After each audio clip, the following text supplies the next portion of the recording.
today we're looking at object-oriented programming. And I think one of the things we want to try to do is taking some of the concepts and trying to apply them in other areas of, discipline, life, whatever it could be. So, I don't know. Do you want to start by defining what, if you do have a definition for it? I don't have a specific definition, but I think just the core idea for me in object-oriented programming is structuring things in a way where different objects can specialize in different things. Where, say, one object doesn't have to be, or the object could be anything, doesn't have to be doing everything or even know everything. It just needs to be able to do its function to the best of its ability. So I think it's about cooperation between different objects, which could be different things depending on the field we're looking at. So I wouldn't know how to define it in a word. I actually don't have the definition too, but it's really about using objects and methods to try to piece together a program or a thing. So object-oriented programming is like one of the paradigms of programming. So there's many other paradigms, and we're just going to brush through them before we go deep into object-oriented. Okay. We've got procedural. So the main point of procedural programming is writing things in steps, the way they're going to go. So if I'm here, just go straight, go left, go right. So procedural, you can even think about like giving a person directions. So just giving is more like, procedural programming. And then functional is a paradigm where there's just using, it's more like object-oriented, but just using functions. You can use functions to you can compose functions, or you can mix functions. So you can use a function as a parameter or whatever you want to do. But it's just using functions in many ways.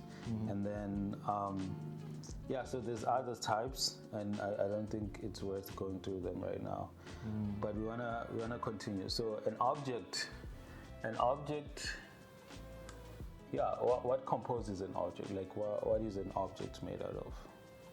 I think object has a few things that make it different, especially even from functions, because functions is just if A, then you put it through something and then it becomes B. But I think that's why there's a difference. And object-oriented means it gives the function more than just a simple task, but it could be even a group of tasks.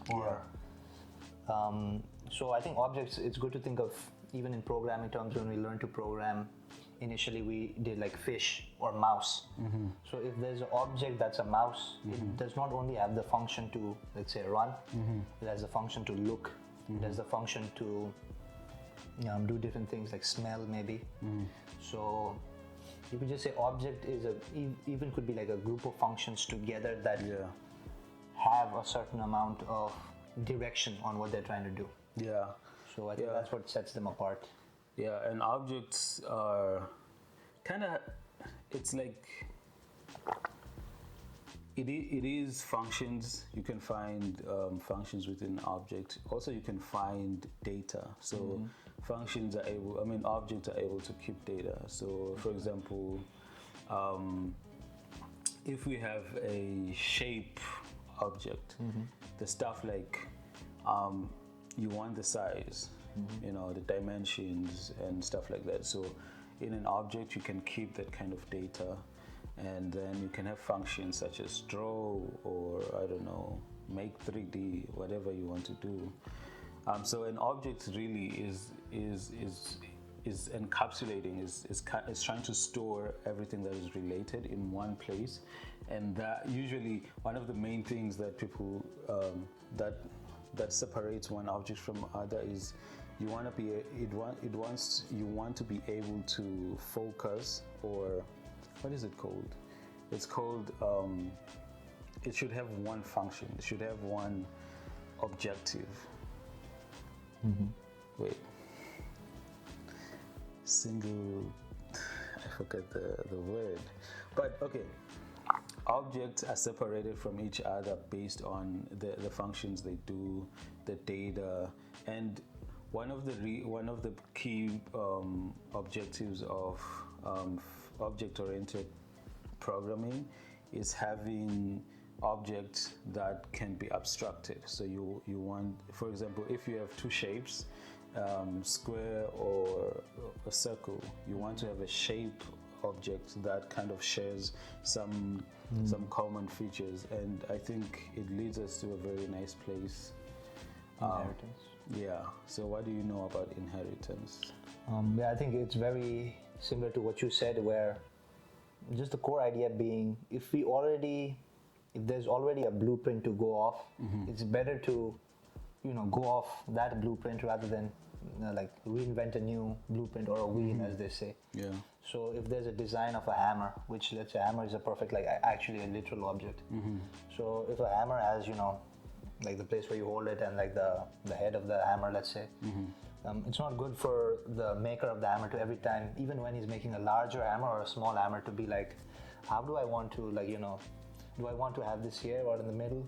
So he'll be like, there is something, there's a idea, abstract idea of hammer as an object, where they have something at the top, they have something at the bottom. Of course. And depending on, the different size, we can change it. But we should not change the things that have already worked, but just change it to fit our thing. So I think that's what inheritance is. Yeah, that was a good example. I think you talked about a blueprint, which links to one of the core concepts of object-oriented class. So class, it could be a hammer class, and just like you said, a class contains objects, and you really want to have a blueprint, knowing the structure or the basic anatomy of a hammer, and that will be your class of a hammer. Whether you change the size or not really should not affect the basic fundamentals of the hammer. That this is how long in proportion to like the head, the ratios, and even the materials you use.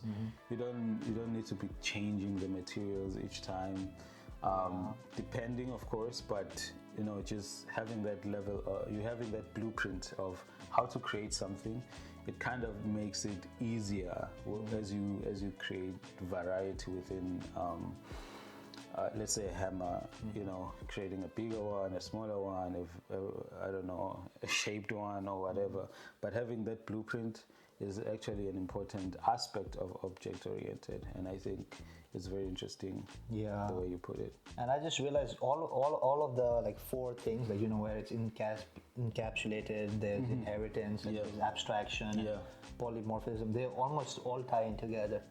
It's like some of these things you can't have without the other, where if it's only if it's encapsulated, does that make sense for inheritance?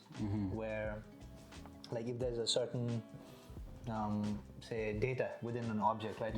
Then only it makes sense for it to be able to inherit, or like for its children to have the same data. Otherwise, like one would not work without the other. Because what would you inherit if there was no like knowledge encapsulated within the object, right? And even with abstraction, I think it sometimes makes sense where you don't. Sometimes the object itself doesn't even need to know how some of its functions work. It just gets it, and then it trusts that it already works. So like maybe for the hammer example, we can go back, like the guy already knows if I put my hammer like this and if I use this metal, it's gonna work. He's not gonna like remelt the metal and try to find different combinations if it already works. There's no need to find different combinations each time. So you talked about encapsulation. One way of thinking about encapsulation is you want to hide the implementation detail. Imagine you had a remote, and the remote had all the kind of functions that create the remote. So you have click this, click that, click that, click that, click that in order to just press OK. So a very good way of visualizing what encapsulation is your remote has a couple of buttons, but behind the scenes there's a lot that is happening. So that's one application of encapsulation, and it's so really we get to realize that some of these objects apply, some of these concepts apply in different areas of life, and encapsulation is really, fundamental in how your smartphone works. You don't build the apps, you don't have to compile Instagram every time you run it. You just click it and it works the way it does. So everything has been encapsulated. All you get is like the core things that are needed, for you to use it without feeling restricted. So I think that's very interesting. I think that's more data abstraction though, where I think encapsulation is like stored knowledge, right? And abstraction is making it simpler. So I definitely agree. That, and probably even like the speedometer in a car is like an example I saw a lot, where like when it shows 60 miles per hour, there's like the box doesn't really show anything. It just measures like the gears and everything, and it simplifies it into something that actually gives you value. Rather than saying your machine is spinning, this many times per second, you'd be like, you don't need all that. So I think those would be the core, like of course, like 4 principles of object-oriented programming, like encapsulation, inheritance, abstraction, and the final one that we have left out. It's polymorphism. It's very difficult for me to think about it. Do you know how to describe polymorphism? Polymorphism, it just means it's able to take different shapes, right? Okay. So at least what I got from that was the idea that the object doesn't necessarily have to be always like set in stone. It could feasibly take like different objects, like you could be like a land snake or a water snake is what I'm thinking. But I don't know how accurate that is. The way I would think of it, it's very confusing, because what it means, for example, in other programming language changes. So that's why I find it hard. But just like you said, when you create a website, you don't want to create every button and customize every button. So you can make a button a reusable component. So being able to be a button that submits forms, be a button that triggers action or something else. It's the same button, but it's reusable in a way that it can be used in very varying contexts. So that's my way. But trying to think of it in everyday life, it's quite difficult. But the way. Maybe, what if we think of it as a table? So table as, let's say, a regular table has 4 legs, and according to polymorphism, it can take different shapes. So this is maybe a smaller table, but in maybe bigger conference rooms, we have a bigger table, but all of them have the same idea, like almost rectangular design, 4 legs. So maybe that's the essence of polymorphism, but I can see how it ties into other things where it's almost like... so these concepts kind of bleed into each other in many ways. But what are do you know the limitations of object-oriented thinking? Or because one of the things about paradigms, it's just a strategy. Yes, sir. I guess if I would narrow it down, it's a strategy of solving problems. And one of the biggest things about object-oriented programming, it's that it creates problem like. How can I say it? When creating a program, sometimes using object-oriented programming may be an overkill. So you start creating these many classes, for example, and you're trying to bring them together, and it works, but maybe just one single thing could have worked in another paradigm. So we have the problem of it kind of backs up the code sometimes, depending. It obviously depends on In a bigger program, it's really the ideal way. But in smaller programs, I would say it's really not as good or efficient. So I don't know if you know any other. For me, what comes to mind through what I've experienced and a bit of research is, if the individual components sometimes don't know the like greater purpose, it's kind of at least maybe in coding it'll be fine because it's one person coding, right? Yeah. But when we are applying this thinking to other thinking, it would be like one person just does this, but he has no idea why he's doing it. So like if you don't know the end goal of, let's say, you're working in a company and you can think of yourself like objects is a very strong word, but you are like one entity, A cog, yeah. and just like one object is a cog. Yeah. So you could be like, okay, every day I do this, I send this email, I do this, but you'd be like, why are you doing this? Yeah. So you might be doing something that's actually harming the greater goal of the company. Yeah. But still, because it's like you don't know the greater purpose, you just told something. I think that, and sometimes it's like black box. They say it's like we don't know what's there. So sometimes I think object-oriented programming can be that, where if we inherit so many things from people who have done it before us, we'll be using things that we don't know how it works. So if it ever does not work, like it'll be difficult for us to fix that, or we might just keep on going with things that are already done just because they're done and might not want to innovate. So those are like some of the things I thought. I like the way you're thinking about object-oriented programming as like the assembly line, if you think of it like that. Just because all these objects are just doing the same thing, just like we said, like if a button is just a button and it's just a reusable component, that's all it's doing. It's doing what it was instructed to do from the onset. But looking at if the button is a human, then it can be unfulfilling, just like you said, and just the issues of being not aware of like what's the bigger purpose. When you hear, for example, that your company is actually bad, you wouldn't know because you are so based on what you're doing. You're like, what I'm doing is, I don't know, ethical. Yeah, like how can I do that? Once it comes together, you start to realize that, oh shit, oh no, this is really bad, let's say. I think so using this concept and extrapolating it into other areas is very interesting. I definitely appreciate even you raising the point of limitations, because I think, as you said, paradigms are just one way of looking at it, right? So definitely it should fit the circumstance, and maybe it's not the only way to do it. Sometimes maybe we could combine parts of procedural, where we're gonna do it just step by step, not think about it as objects, but maybe certain other parts of our lives of programming, we can think of it, because like if we think everything, there's a saying, something nail hammer. So we can't be. I think everything, if we try to do it with one paradigm, no matter how good it is, it will not be effective. So so if you think about the current or the latest high-level languages, even Java itself, it is used a lot to teach object-oriented, but itself it's not really a pure object-oriented programming language.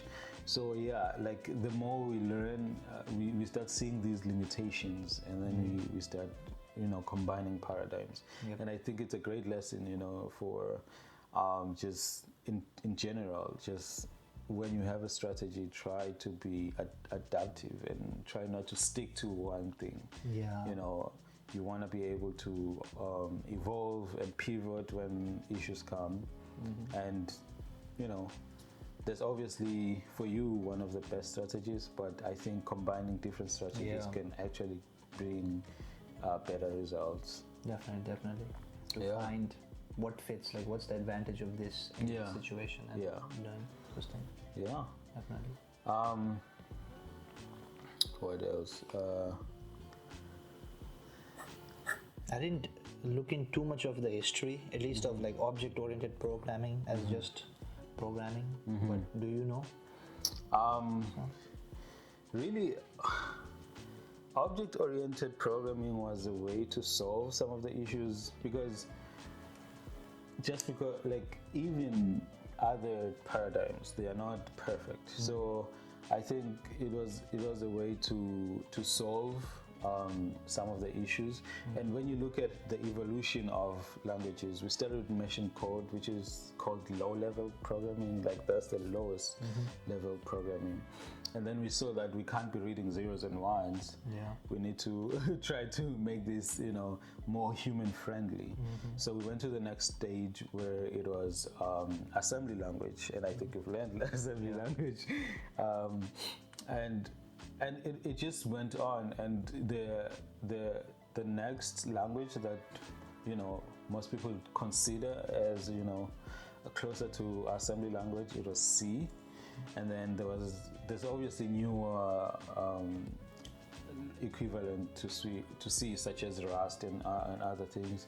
So it was just a transition. It was like a progression, just going higher and higher level, because using C is very people who've used C, they know it's very dangerous. You need to manage your memory. You need to really be careful about everything, or you can break your machine.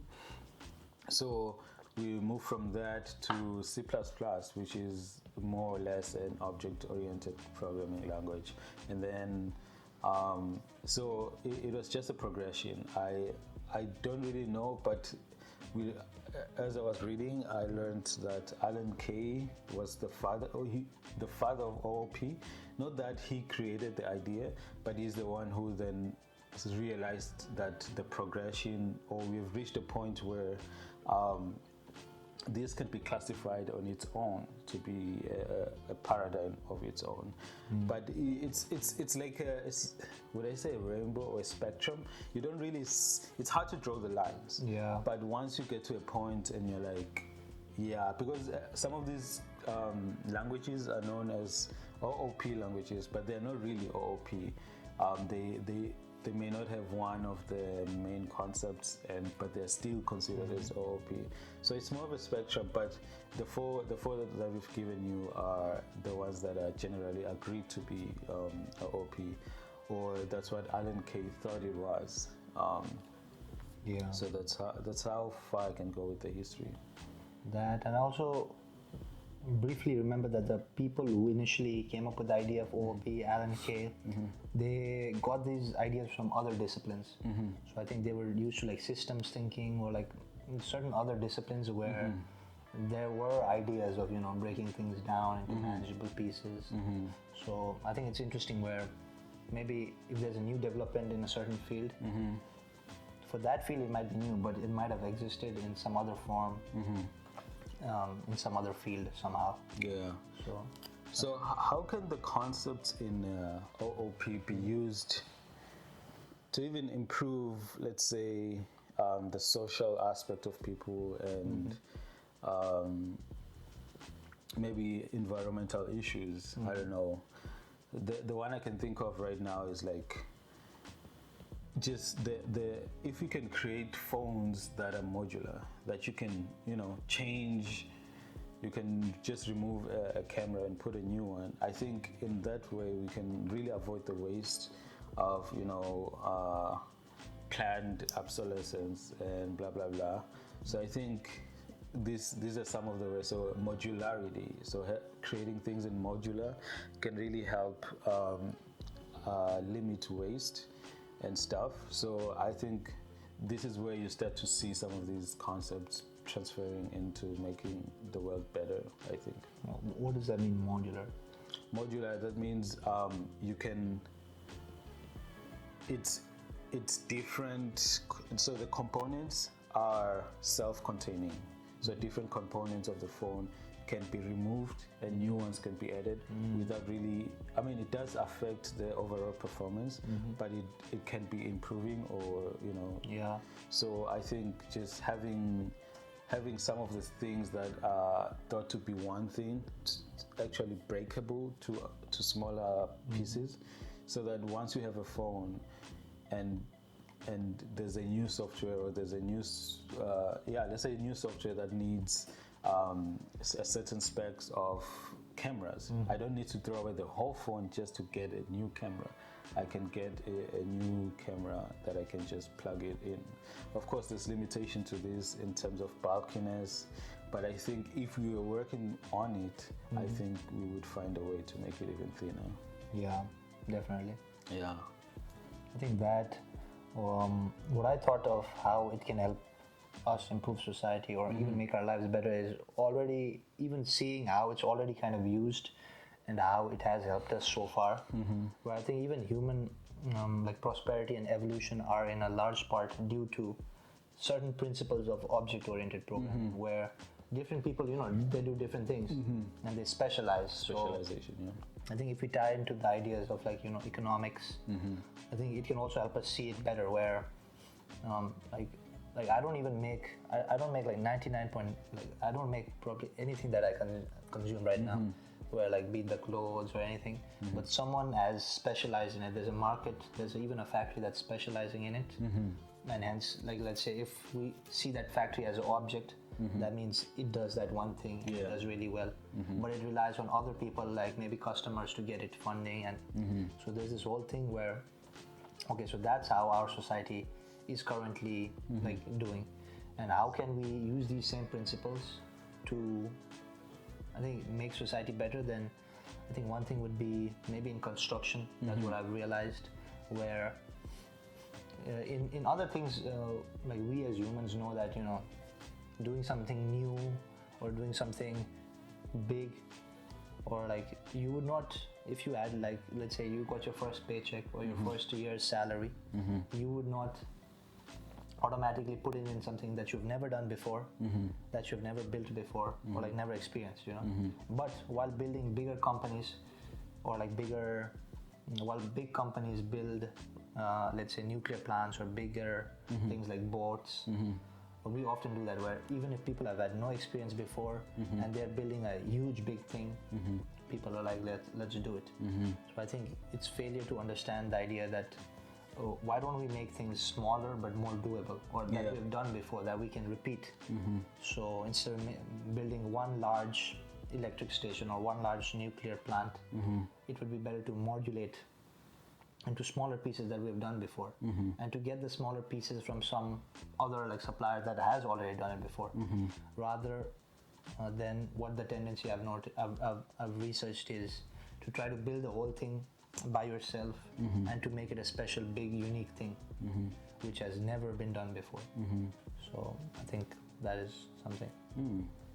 Yeah, I think and just to add on like the modularity, and if you think about just how we transfer or we transport electricity, it could really be improved if more areas or the smaller let's say nuclear power plants in distributed over an area, the amount lost can be reduced, because now if you have a nearby nuclear reactor, we can really just get the electricity quicker. And in case of disaster, that really cuts down the amount of damage that could happen. So I think it's just the modularity concept, the reusability concept, the blueprint, just having something that can be created in a batch really can cut down the issues that come with just building one mega structure. So I think that's very interesting. I think one thing I learned is that if there are two things or two ways we can do something, and we can either break them down into smaller pieces and get the same result, or have one large thing, most of the time, at least according to this paradigm, it's better to do it with smaller things. Yes.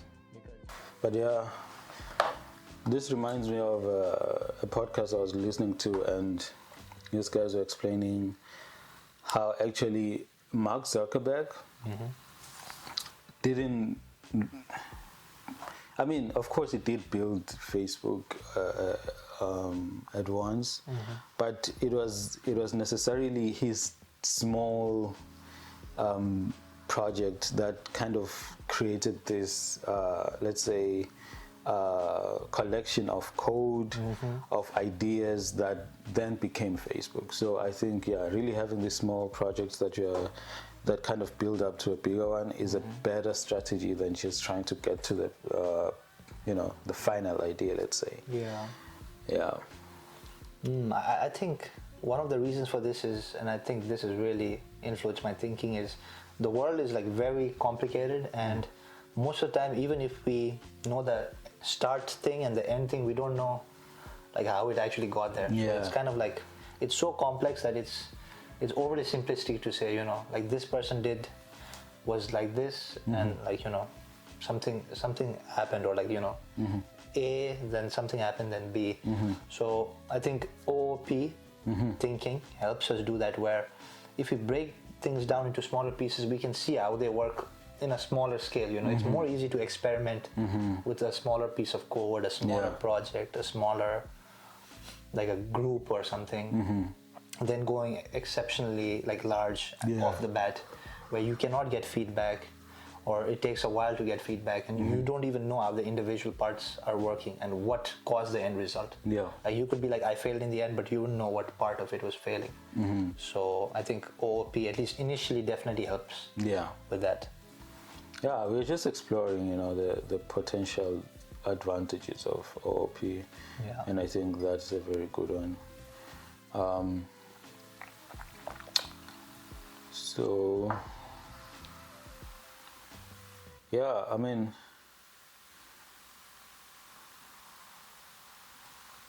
so what would you say are the core lessons? One is like to learn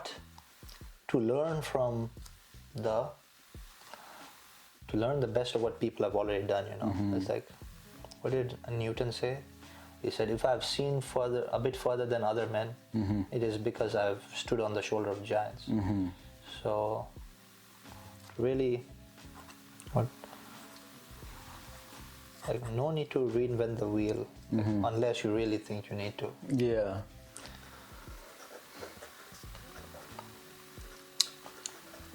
Reinvent the wheel, and small reiterations better.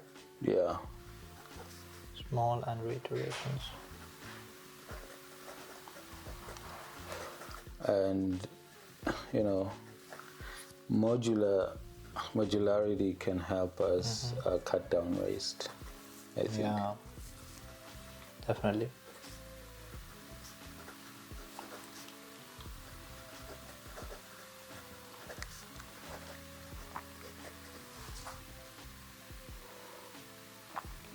Yeah, I think an example from my own coding experience, even recently, coding or even editing, like video editing experience, where so many of the people have already faced the problems you've faced, and they've already made a simple solution for everyone. Where, maybe an example with the DaVinci Resolve, which I used to edit videos. People have already had the problem with, them trying to transfer video from one device to another, and like the image the color being weird, and they already have so many plugins where like it's gonna come out beautiful. Or someone has already thought that I don't want to change the color every time, so there's a plugin that gives you a certain vibe, like an old Western vibe, an old something vibe. So that's really inheritance, of course. There is, so we're learning from them, and we don't really need to know like what's going on, which is more abstraction and polymorphism. So the same color or like the same app can have like different types every time, So I think many things we can see everywhere. And that's how I've realized that most of the things, if I can get someone else, if someone has already faced this problem, and they probably have, it's better to learn from them and like get their apps or get their help if possible. Yeah. I mean, I'm also assuming that's why, even at school they want us to do a lot of group work, because when you bring these different specializations together, it kind of creates a better product than just one person trying to figure out everything.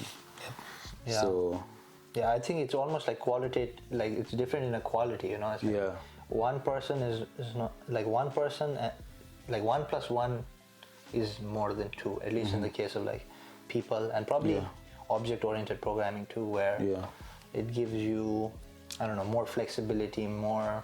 There's a qualitative difference I've noticed.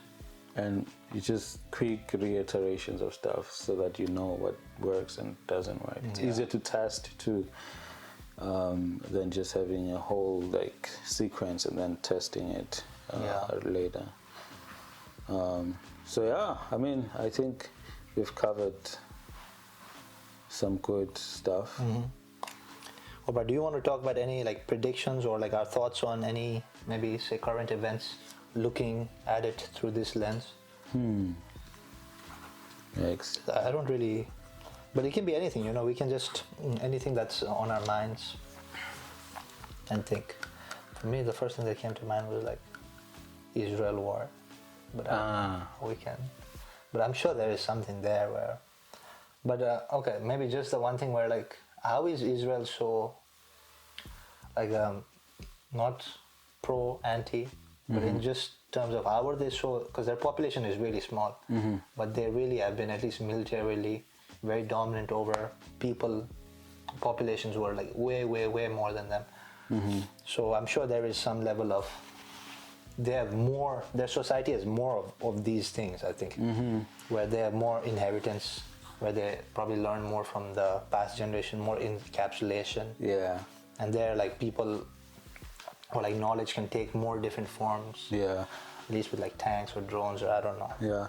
I mean, yeah, we can really like translate it into an object-oriented mindset. And just like we said about, you know, encapsulation / abstraction, just because you see this couple of buttons in this laptop, for example, it doesn't mean what's behind it is as simple as this. So there's probably a lot behind it.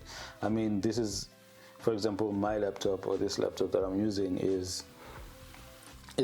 using NVIDIA chips. It's using really strong what do you call this? GPUs? Yeah, really strong GPUs. It may look small, it may look like there's nothing to it, but it definitely has that kind of power. So if you think about, let's say, Israel, although I don't have much information about it, but just the backing of the US is really a big advantage for it. So if you could think of this laptop, it's definitely the strongest GPU, we can say, or the strongest chip. So really, I would say that's the point of abstraction. It's like you really hide the implementation details, what's backing it, and all we see is just a group of people, you know, being strong or whatever we say. But there's more to it, and I think it's really hidden behind the curtain. Definitely. Yeah, I think this ties into what you're saying about high level and low level languages, where even in like low level languages, it still is there's a big abstraction, because you know there's no like zeros and or like even if we go like deeper into zeros and ones, there's just like switches and like circuits. Yeah. Which even zeros and ones are a certain form of like abstraction. Yeah, definitely. So I think we can see it everywhere, where it makes it better. Like not everyone has to learn it, and you should not have to, you know. But I think it's about balance then. Yeah. So I think those could be the dangers in like another sort of prediction, where even let's say AI, ChatGPT, it helps us to a certain extent. It abstracts many knowledges for us, where we don't need to know the whole thing. We just ask it to do a certain thing, and it kind of does it. So I definitely it could be dangerous too, because if it's so effective, then of course people will take advantage or be taken advantage of, where you don't know what's going on and you're just kind of going with the algorithm or whatever decided for you. So I think in the coming let's say 5 years, I think business around scam prevention or AI scam prevention will be really lucrative, because it's really coming, and it's going to be a wave. Right now we can tell, like we can tell whether a picture is fake or not, but it's starting to be blurred. Like there's a video I watched of America's Got Talent. like without paying attention, I thought it was real. But Yeah. this one day I was like, let me just look carefully. Like, how are they doing whatever they were doing? And I realized, oh, this is AI made. Really? And it was crazy. Wow. And yeah, so maybe I'll put it on the thing, Yeah. and people will see it. So that's the thing. It's like, just try to figure out ways of how can I detect AI? How can I just detecting AI? I mean, so there's detecting AI, and then there's there's two parties actually that will prosper. There's those people who are detecting, and then those people who are making it harder to detect. Yeah. So there will be this kind of cat and mouse thing, but I think business around those areas, I am pro trying to detect. So I feel like, you know, doing our best to at least make sure we know that this is AI generated, even though you know, there's definitely positive ways where not knowing if it's AI generated is okay. For example, sending emails, if we can find ways to do that better, definitely. But I still feel that some of the harms that come from it can you know, hurt a lot of people. I was watching a presentation and they were telling me like 51 billion each year, people are scammed 51 Wow. billion rands each year. That's around $800 million. So Where? in South Africa. So just knowing that, I'm seeing like it has to, like, this will be a better business in the next few years, especially in African countries. So if you're interested in AI and how to learn about it, I would say go for it. Yes, sir. This is not financial advice, it's a suggestion. Not a doctor. Yeah. Yeah. But yeah, man, I think this will be a good start. Let's just see what comes out of this. We'll have a lot of cool stuff. And yeah, if you're interested in learning about topics outside your field, in your field, and willing to like enjoy our voices, Yes, sir. we shall keep on adding more. Yes, sir. Yeah? You have nothing to say. Yeah, I agree. I think it's 100%. Yeah. I think it's gonna be good. Where I think it's about, at least what I feel is like just the tool belt example, where just because we're in different fields doesn't mean we don't need to know like the bigger picture or how things tie in together, you know. Because I think it can help us, regardless of profession. We can be a teacher, a firefighter, you know, a coder, a student, a biologist. But I think just to be wiser and to see how different fields connect, to have appreciation for other fields is, I think, a great thing, and that's what makes our society prosper. And so I definitely agree. Just once you expand your mind in this, you can even look at stuff in your own field and in a different way. And I think that's so beautiful. That's the point of this, you know, you're just looking at things differently with different approaches and actually having knowledge backing you. Yeah, so I think the first this week we started with a CS topic. So maybe it would be interesting if next week we went with a topic that we weren't as familiar with. So it could be in a different field, you know, like social sciences or like pure sciences or math or something. Yeah. Okay. See you.